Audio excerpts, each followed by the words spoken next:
Welcome to the Becoming You show, where limits get torched and possibility takes the mic. I'm Leah Rowling, human in permanent beta, neurostrategist, mom to 3 amazing humans, married to 1 legendary soul, and your no fluff permission slip to stop waiting. Every week, we rewire brain patterns, smash hand-me-down mindsets, and dive into the daring, identity-shifting conversations most people dodge. Ready to turn potential into proof? Grab your pen. Your next chapter starts now.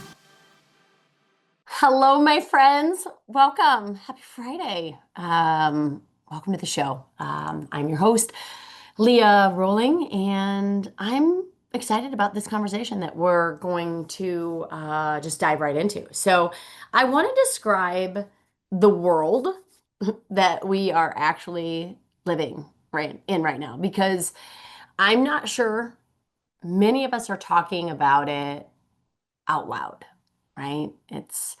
There's posts about it, there's like one-on-one conversations about it, but I want to bring this conversation into the world because I think it's deserved, right? So we woke up one day, and the rules changed, right? For so many of us, that is, right? The very thing that you spent years getting good at, the skill that set you apart, the thing that made you valuable, somebody can now do a passable, we'll just call it, version of it in about 10 seconds, maybe more, with a tool that they learned this morning, right? The expertise that you traded a decade of your life, of your schooling to build is being handled, right? For and by a price of a subscription. And it is happening in almost every field at the same time. Writing, design, marketing, research, strategy, finance, like you name it. The work that used to take a specialist is turning into something that anyone with a tool can do, like anyone with chat or Claude or any sort of agentic augmented version of any of these AI subscriptions. And it's stirring up something in a lot of us. There's this like low hum, if you will, of anxiety and some quiet questions that come about with regards to how do I even fit in? Is the work that I do even relevant? And I want you to hear me say that is an accurate read. That is an accurate read of a real shift. But here is why I wanted to make this episode, because I want you to stay with me on this. This is the part that nobody is saying, okay? And my hope is that this is a very clarifying and hopeful moment for you in this conversation. Because what I have found is when an old advantage disappears, it doesn't have to leave a hole. It doesn't have to leave a mark. It doesn't have to leave a scar. If you allow it, it can point you, it can redirect you, right? With a lot of clarity toward a new one, right? And I don't think a lot of us are looking in the right place. So today I'm gonna direct us to where I have been invited to look, and I'm inviting you to look there with me. So, for most of human history, let's take this to the basics, right? For most of human history, your advantage was simple, okay? You knew how to do something other people could not, okay? Skill was scarce, knowledge was rare, expertise was a gift, okay? So you went, you learned the thing, you practiced the thing, you got good at the thing, and being good at the thing set you apart from everyone who had not done the work, gathered the expertise, acquired the competence. And that level of genius was sought after. Competence then was the currency. And that world is closing. And it's not closing slow. It's really fast, right? Alarmingly fast. And so what do you do? What do you do? When the tools are equal and everybody holds them, skills stop being the very thing that separates you. Okay? I'm not saying, I want to make clear of this because it's misinterpreted. I'm not saying that the skill stopped mattering. I'm saying that the skill stopped being scarce. And the scarcity of it was the only real reason it was an advantage, right? The second everyone can reach for the same capability, the capability then stops being your edge and then becomes this floor. So it moves from the thing that sets you apart to just the price to play, the price of admission. So there really is only one question then that matters in this new world. And I want it ringing in your ears. I want you taking it for walks. I want you wandering around about it. Right? If the skill, if the expertise, the competence and knowing how to do the thing, right, is now the floor, what's the advantage? If everyone can do the thing, what makes you the one they cannot replace? And I want you to hold that for a minute because we're going to get to the answer. And I don't think the answer is where you would expect. So this is what the research actually says, because I never want you just taking my word for it, okay? I want you to see that the people studying this the most closely, right, are circling the same conclusion, right? Even when most of them stop just short of the real point. We're going to get to the real point today, okay? So across the board, the people studying AI and work, like, are saying a version of the same thing, right? As the technology gets commoditized, okay, human skills are what is the differentiator. You've heard this from me. This is not the first time you're hearing this, okay? And I think one major analysis put it almost exactly that way, telling leaders not to underestimate the power of human skills to set them apart in a world where the technology itself is available to everyone. Okay. And when they get specific about which human skills actually hold up, the list is remarkably consistent across the board, across the research, across industry. Okay. The durable skills, the protected skills, the capabilities that AI can assist around the edges but cannot replace. Okay. And they're deeply human ones. Okay, I'm guessing you can guess what they are, right? Empathy, real listening, self-awareness, motivation, discipline, curiosity, resilience, the ability to adapt and bend without breaking. Leadership, of course, right? The capacity to move and align other people. And the research keeps saying, right? These capabilities depend on human relationships and on lived experiences, on that level of emotional intelligence and attunement, and those are exactly the things that a machine cannot reach. Okay? The most current employment data is not showing some mass replacement event. In some industries, yes. But if we were to look at all of them, all of the industries, there's not this mass exodus of people being replaced and let go. Okay. The real bottleneck is not too few jobs. The bottleneck is finding people who can actually work well with these tools and bring judgment to them. Right. And the word that keeps coming up in the research, coming up in AI conversations is augmentation, not automation, right?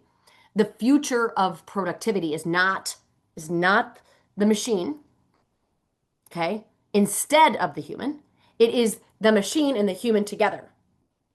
With the human bringing the thing the machine never can, okay? And there is even this this striking finding in the productivity numbers. Okay, this is also very interesting, you guys. So individuals report saving real time with these tools, right? Individually. Collectively, as organizations, this was also very interesting in the research.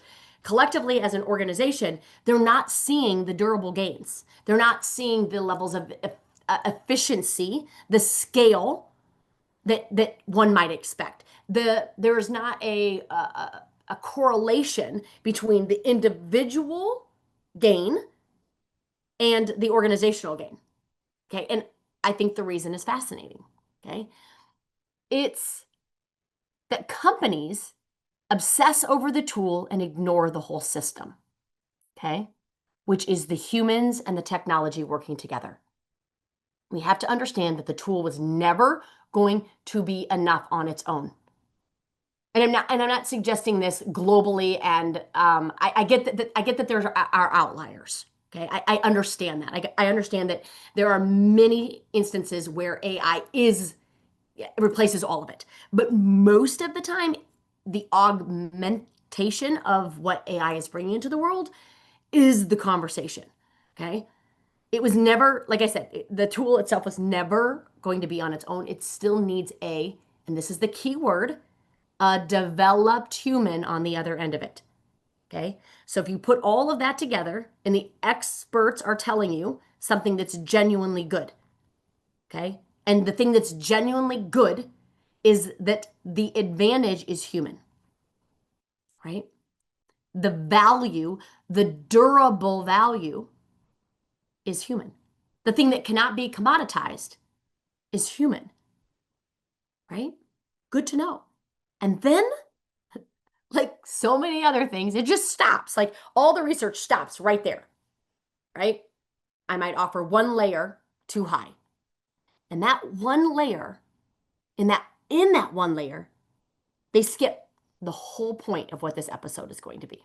So I want you to look again and let's revisit again the durable human skills, the one that I offered up early on, the ones that probably were at one point in time called the soft skills of leadership. Okay, empathy, self-awareness, resilience, motivation, discipline, leadership. Everyone is now telling you to go double down on those. Build your human skills, build your soft skills, build your emotional intelligence. And that is not wrong. I'm not here to say that it's wrong, but I want you to notice something that almost no one is naming. Every single one of those is an output. Every one of them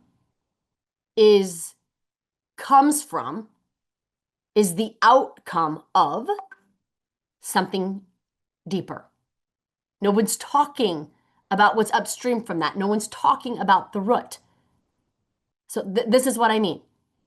Let's talk about empathy. You cannot, as we humans, cannot offer steady empathy to another human, to a situation, to a circumstance, to an event. We can't bring in empathy to a team meeting from an ungoverned inner world, right? So the second that you are dysregulated, reactive, defended, offended, annoyed, right? Your empathy collapses into self-protection, self-preservation, right? And then you can't feel anyone but yourself. So empathy is not really the skill. Do you see that? It's not. Self-governance is the skill, right? And empathy is what it produces. Self-awareness. Let's talk about that as a skill. You cannot be aware of yourself if you are avoiding yourself. Right? Real self-awareness takes a willingness to look at the things that you would rather not look at. Okay? That is inner capacity. That is what is in question. Resilience. You see how all of the skills that we're being asked to develop are downstream from something much deeper? Resilience. That's another a soft skill that organizations are now just thinking that might be a really plausible thing to train on. We treat resilience as if it's a personality trait that a few people are lucky enough to have. Yeah, she's really resilient. Okay, it's not. Resilience is just what our ability to be self-governed looks like under load. It's what happens when you have built the ability to hold yourself steady when the pressure is on. And leadership, the one that I talk about the most all the time, you cannot lead other people from a self that you have not learned how to lead. So leadership of others is always downstream of leadership of self every single time. And so this is where the analysts and the researchers and all the conversations on Reddit around AI, they keep walking right up to this point and then they miss. The durable human skills everyone is racing toward are all sitting on top of one foundation that no one is naming. And that is your relationship with yourself and your ability to govern your inner world. Right? So, in a world where AI commoditizes skill, where everyone holds the same tools, where competence becomes the floor, I want you to see that your disadvantage did not move, did not disappear. Rather, it did not go away. It did not get replaced. It moved. It moved. It moved from outside of you to you, right? To you. You are the advantage. You are the advantage. That's the whole podcast. It moved to the exact place that no machine can reach, no person can copy. It moved to who you are when the tools are all equal. It's no longer what you can do or not do. Everyone can do now. It moved to who are you? Who are you? The steadiness that you carry into a room, the clarity that you hold when everyone else is spinning, the way that you feel calmer and more capable by just being near you. Your judgment, your presence, your heart, your capacity to govern yourself, right? So that you can actually offer the empathy, the resilience, the discipline, the leadership, the ownership, the accountability that this new world is suddenly willing to now all of a sudden pay a premium for, right? That you is the one thing that cannot be downloaded. It cannot be prompted. It cannot be automated or copied or outsourced or subscribed to or handed out with a login. Like you are the last truly scarce thing there is. Have you ever thought about it like that? What? You are the last truly scarce thing there is. And if you're still with me on this is where I'm going to push back a bit. Okay? Because if that is true and I'm suggesting that it is, okay? Why aren't we building it? Why aren't we building it? Meaning where are your resources going? Are your resources going still out or are they going in? Are you investing in resourcing yourself? Are you thinking about deliberately and intentionally investing in the build of you? Right? Think about what everybody is doing right now.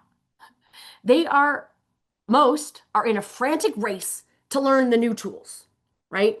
Which tool, which prompt, which platform, which workflow, like which version of Claude, which version of chat.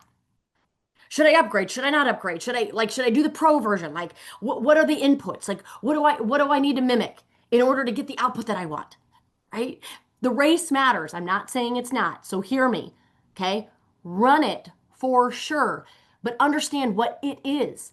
It is a race on the commoditized layer. It is the race that everyone is racing to. Everyone is learning the same tools, right? By definition, that cannot be where your advantage lives because everyone is going to get there. Yes, people could argue that whoever gets there the fastest wins. It depends on the race. It depends on the race that you're running. If we're running 200 sprints, yes, if you get there first, you win. But the bigger race is life itself. The bigger race is the marathon, is the ultrathon. So I'm asking you, because I know you're capable of it, to hold space for both. Race there, get there, understand the tools, work with the tools. Find find find your tool that you align with, that you can input and output and dance with. Meanwhile, working on the build of you, right? Building your inner game. You can play both games. You can play the race to understand AI and its glory and its intelligence, but don't forget you in the process, right? The ability, the self-governance of self-leadership, the clean thinking, the capacity, everything I talk about, the capacity to stay grounded and clear, right? For most of history in the workspace, that inner work got filed under wellness or self improvement or some optional extra that you would get to someday. That changed. That just changed. The inner game stopped being kind of the footnote, the side note, the the the extra. It became the strategy and your one advantage, right? Your one advantage. And so while everyone else races to go wider, I'm asking you to go deeper. While everyone learns the tool that everyone else is learning, you build the one thing nobody can replicate. That is not a soft play, friends. In this new world, it is the sharpest, it is the smartest, and it is the most spectacular move on the whole board, right? The research is clear on this, right? These inner capacities are not fixed. They're not something that you either have or that you don't have. They are a renewable asset, which means that they shrink when you do not use them and they grow with deliberate practice, which means this advantage is available to anyone willing to build it. Willing. It is not a gift. It is not for the rich and famous. It's not for the few. Okay? It is a practice. And you can start today. Okay? So, a couple of things as I close. I'm not standing against the machine. Okay? Use the tools, use them aggressively, use them brilliantly. I build with augmented intelligence in my own work, and I believe in it completely. I am building right now an agentic augmented app in dentistry for data translation and in-house coaching. I'm building it, right? This is not a call to run from technology and go be a human in a cabin off grid. The whole point of augmented intelligence is right there in the word, augmented. The machine carries the task. You bring the thing the machine cannot. Okay, the mistake is trying to beat AI on AI's turf, trying to outcall it, outproduce it, out execute it on raw skill. You'll lose. You'll lose that race. And worse, it is a commoditized race that was never worth winning. So let all the tools carry the execution. Let them free up your capacity and then take that freed capacity and pour it into the layer the tools cannot touch, right? The judgment, the presence, the self-governance, all the things that we've actually talked about. Because augmentation only works if, as I mentioned earlier, and I'm repeating it, there is a developed human on the other end of the tool. The machine plus an ungoverned, eroded, checked out, stressed out, burned out, exhausted human is not augmentation. It's just a person that quietly hands over their own capacity, which then brings me to the real risk that I want to bring real quickly forward, okay?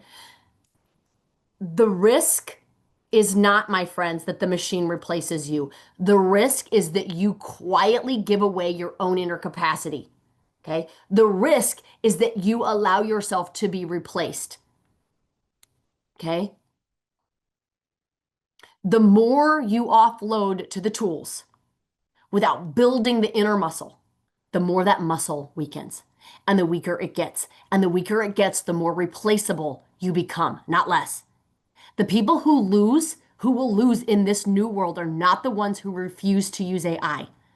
They are the ones who used it to go to bed, who used it to go to sleep, who used it to let the tool do the thinking and the deciding and the feeling and the innovative and the compassion and the curiosity and never built the self underneath it. And the people who win are the opposite. They use the tools to free their capacity and then they invest that time. They invest that freedom into becoming more themselves, not less.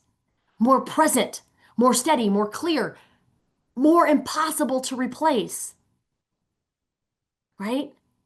So this is not the era that makes you obsolete. This is the era that finally invites you into more of who you are, you, right? And the inner work, the most valuable work is there, right? For your entire life, the world rewarded the outer game. What you could do, what you could produce, what you knew, what you could perform. And it treated the inner game, as I mentioned, right? The who you are, the self-agency, the governance, the depth, right? As optional, a luxury. And that just flipped completely. In a world where everyone can do, the thing you are underneath what you can do is now the most valuable thing about you, right? The work, I like to think about it this way too. The work on yourself that nobody was paying you for is suddenly the work that sets you apart from everyone holding the same tools. So you did not lose your advantage. The world just finally told you where it was hiding the whole time. It was never the skill, it was always you. You are the advantage, and you are the one place you have always had full access to. You always were, right? So this, beautiful friends, is not a scary time. This is a sacred time. This is a sacred time. This is our opportunity to be more human. And I believe full-heartedly that this has always been the goal, right? So here's what I want to put in front of you today because it's exactly where my people and I are living this whole month within Inner Lab. If you're not in there with us, I am asking you to check it out. I'm asking you to participate, to join, to to be in the lab with us. This is the place where this podcast, right? This stops that this then begin this stops being a podcast that you just nod along to. Oh yeah, that's some good points. Maybe I should write them down. Maybe I'll share it. Maybe I won't. And becomes the actual work that you do with real people doing it beside you. Okay? Real people doing it beside you. Because when everyone has the same tools, you you become the advantage.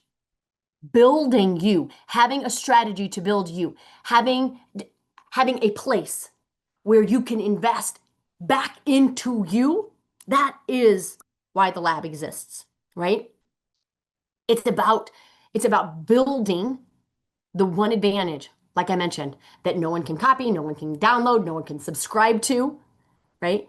They can't take you from you. They can't take you from you. So, to close, The real advantage. So to close, join us in the inner lab. If you've been thinking, maybe I should, maybe this is the month, maybe, yes, this is the month. Join us in there, okay? The real advantage in this new world is not a skill. It is not a skill that you can list on a resume. It is the depth, it is the steadiness, it is the clarity, it is the self-governing agency of your brilliant leadership, okay? It is a self that no person can copy, that no machine can run, okay? And while everyone is racing to get wider, your move, your chess move, the strategy for you that I'm just giving to you right now is to go deeper, to build the one thing in this entire economy that cannot be commoditized. You. Okay? You. So go inward while the world goes wider.